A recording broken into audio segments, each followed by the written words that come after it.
who loved Hannah and her kids, and our thoughts obviously are with all of her family and friends as we all turn our minds again to the best ways to redouble our efforts to eliminate the scourge of family violence in our society. I wanted to say a few things about the state of the economy following the outbreak of the coronavirus, and also in anticipation of the government's stimulus package, which they'll be announcing later this week.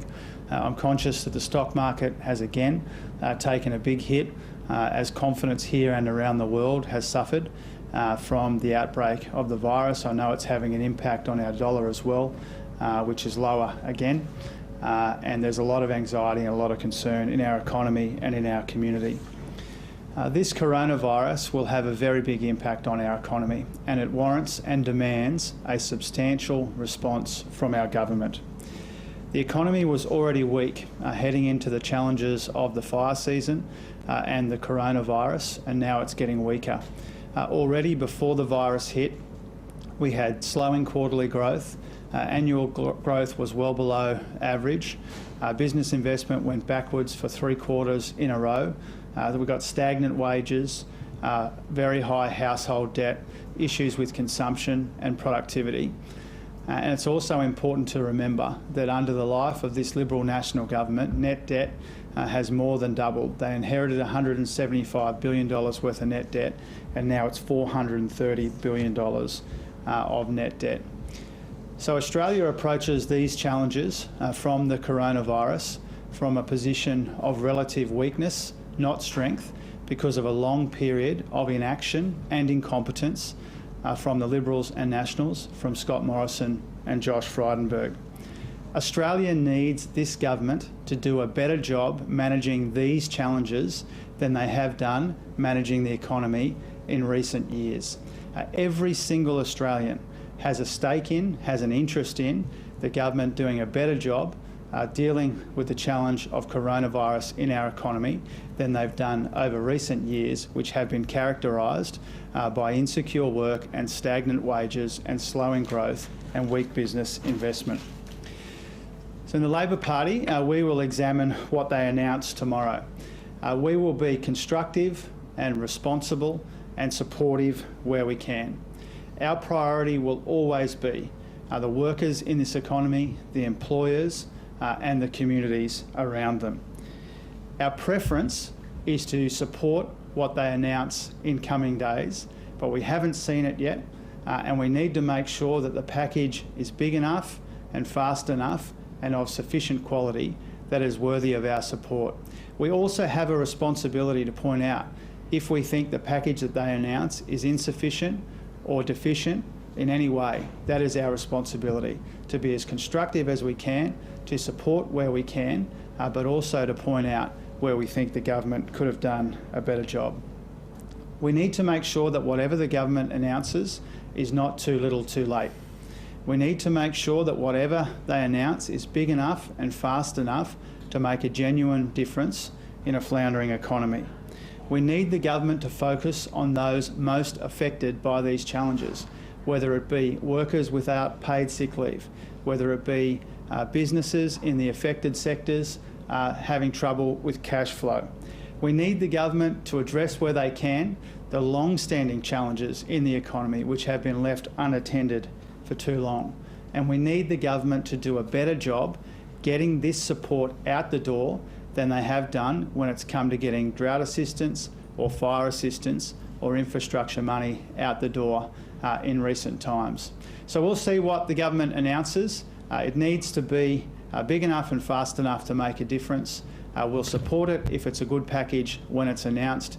Our interest will always be workers and businesses and communities. We will always put the interests of Australians in the economy above politics. That's the difference between us and the Liberal National Government in Canberra. We will look at what they announce and we will respond in due course. Over to you. Any suggestions what they should do rather than talk generally about what your responsibility? Yeah, well, we've put some constructive suggestions on the table already. The response needs to be broad enough to make a difference and big enough and fast enough. We've said clearly there's a case to look at New Start. Clearly there's a case to see what else can be done in infrastructure. Clearly there's a case for something to be done when it comes to business investment. Clearly they should talk to the business community about things like BAS deferral and other ideas. Clearly there is a substantial issue with workers who don't have paid sick leave, so they should be looking at ways to deal with that pressure. There are a range of things the government should be looking at. We don't want them to drag their feet any longer. The need is substantial and it's urgent. It's time for the government to come forward with a plan to deal with these issues. If it's a good plan, we'll support it. If it's deficient or insufficient, we'll make those points as well. The Saudis have dropped the price of oil. How important is it that's passed on, also for the economy, not just for the consumers? Well, it's absolutely crucial that the petrol retailers in Australia pass on these substantial reductions in the fuel price. The petrol retailers in this country should not be taking advantage of Australians who are already doing it tough at a difficult time. The petrol retailers in this country should not be taking us for mugs by hanging on to these substantial reductions in the fuel price.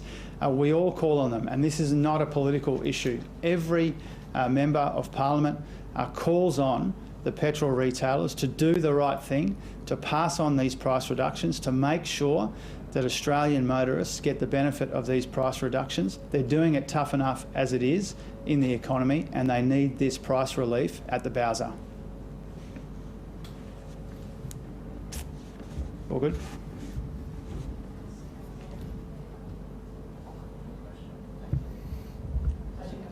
No worries. That's okay. I'm just going to fix something on here. No problem. Yeah, Senator Rex Patrick is calling for the budget to be brought forward due to concerns of people gathering at Parliament and possibly infecting each other.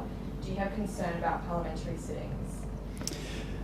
Well, when it comes to the spread of the virus, obviously we should be taking the medical advice of the experts. I know that the Chief Medical Officer has made some comments this morning. I know that he works very closely with the Chief Medical Officers of the states as well. So as always, we should be taking the advice when it comes to transmission of this virus in workplaces, whether it be the Parliament or other workplaces. We should be taking the best advice. We should be sharing that information and sharing that advice so that people can make the best decisions possible. When it comes to bringing forward the budget or having the Parliament sit earlier or sooner than is scheduled, all of those options should be on the table. The government should be considering ways to get support into the hands of workers and businesses and communities as soon as possible. If they came to us with a proposal to expedite that support, obviously we would look for ways to be very helpful and constructive as always. That Shadow Treasurer Jim Chalmers in Brisbane.